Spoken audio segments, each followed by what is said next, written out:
Welcome to a complete course in calculus. This is Tadessa. In this tutorial, we'll talk about the different techniques for finding limit of a function. So we'll define what exactly limit is, and then what are the different methods for finding limit of a function. So basically, there are three methods for finding limit of a function. The first one is called numerical method.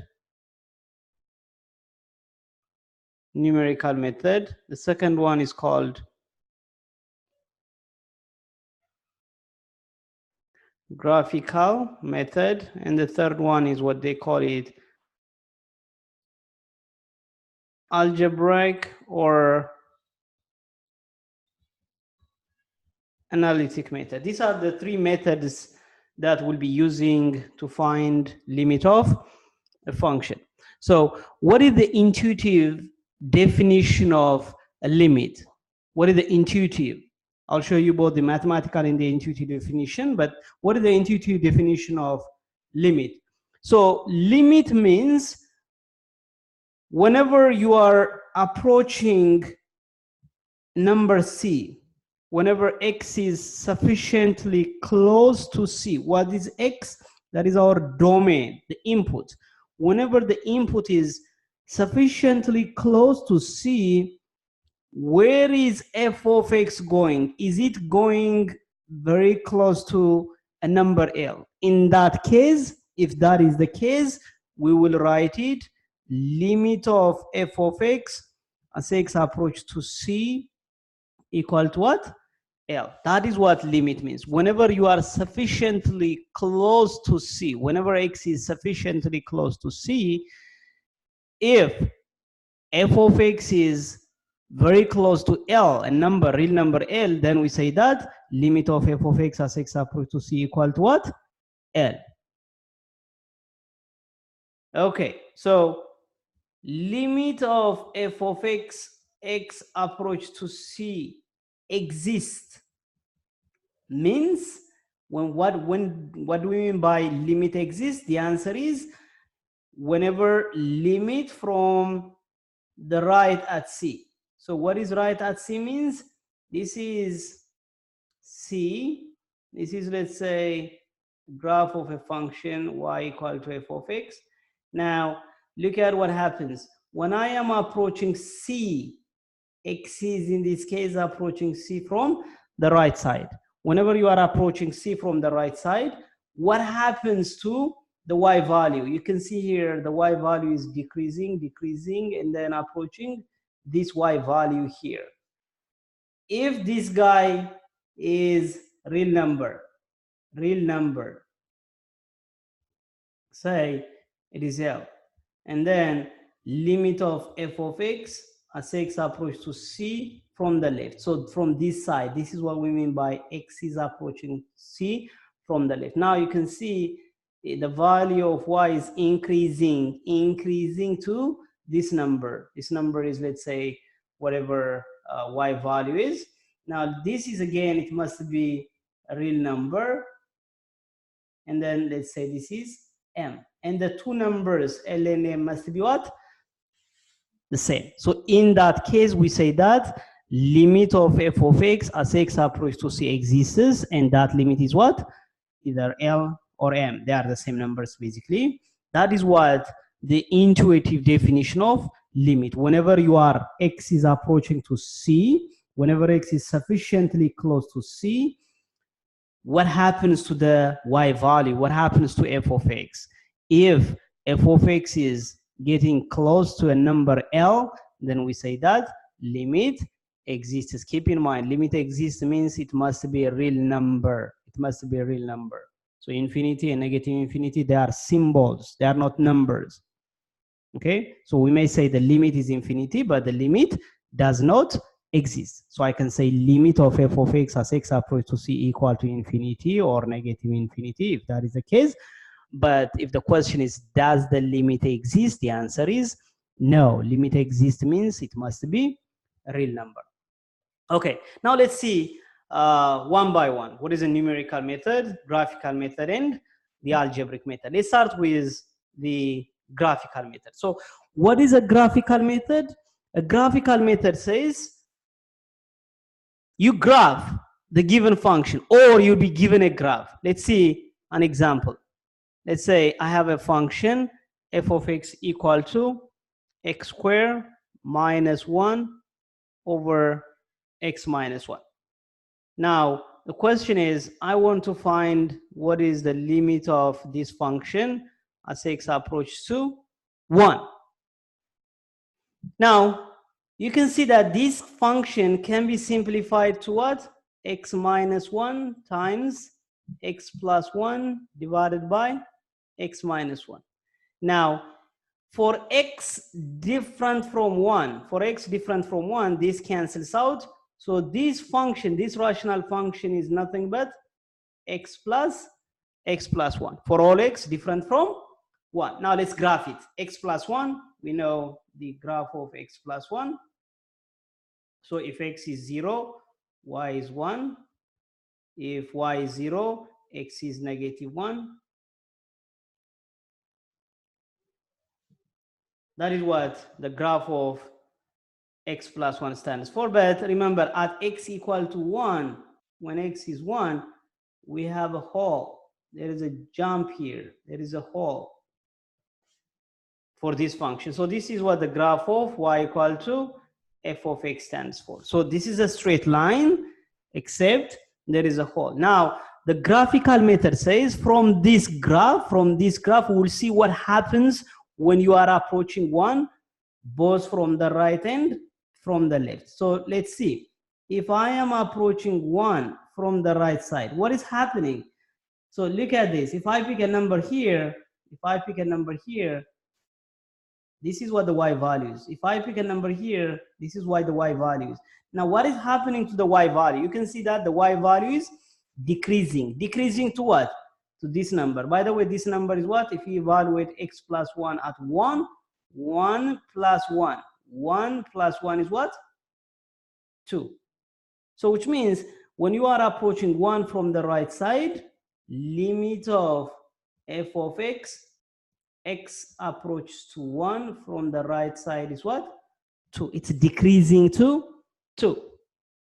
So similarly, if I approach 1 from the left side, so limit of f of x, x approaches to 1 from the left. Now, what is happening? Look, if I am here, it's here. If I am sufficiently close to 1, y value is what? Increasing now, getting bigger, right? So in the previous case, right, it's decreasing. Now this is increasing. It's increasing to what? To this y value, which is 2. Now you can see both right and left hand limit exists. They are real number and they are the same. So my conclusion will be what? This limit equal to what? 2. This is what we call it the graphical method. So graphical method is nothing but you graph it from the graph, see what is happening to the y value, to the value of f whenever x is sufficiently close to the given number. In our case, the given number is what? 1. Let's see another example.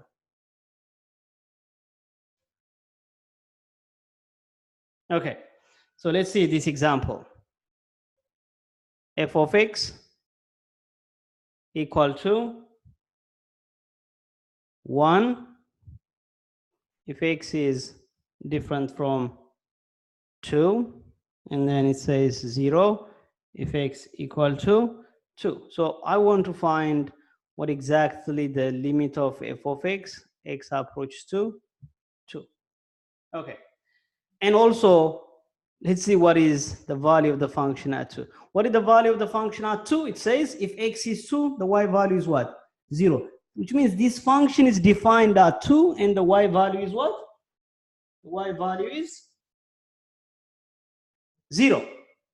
Now, let's find this limit using graphical method. So if I'm going to use the graphical method, I have to graph it. It says if x equal to 2, if x equal, this is 1, this is 2. If x equal to 2, the y value is what? 0. If x is different from 2, if it is not 2, then it will be what? 1. So there will be a gap here. And then other than that, it will be straight line. This is 1. This is y. This is your x. Okay, this is what the graph of f of x equal to 1 if x is different from 2, and x 0 if x equal to 2 is. So it's just a straight line, horizontal line, of course, constant, except r2 equal to 0. Now, let's see. If I am approaching 2, if x is approaching 2 from the right side, what is happening to the y value? It's always constant, right? No matter what x is. If you are to the right of 2, limit of f of x approach to 2 from the right, what is that limit? It's always 1, constant. Is the same value. How about from the left? Limit of f of x approach to 2 from the left. Now, again, when you are approaching here, x approach to 2 from the left, again, look, the y value is always the same, constant 1. So this is 1. So my conclusion is what? Limit of f of x approach to 2 exists, and it is what? 1. Now, pay attention here, the difference, you see? The value is 0, but the limit is what? 1. So this example tells you that limit and value are not in general the same thing. Okay? In general, limit and value are not the same. So the limit may exist, the limit may not exist, the function may be defined at the given number, may not be defined, the limit and the value may not be the same. So keep in mind, limit is not value. Limit is not value. So limit means where the y value goes whenever x is sufficiently close to the given number. That's what limit means. So limit and value are not the same. Let's see another example.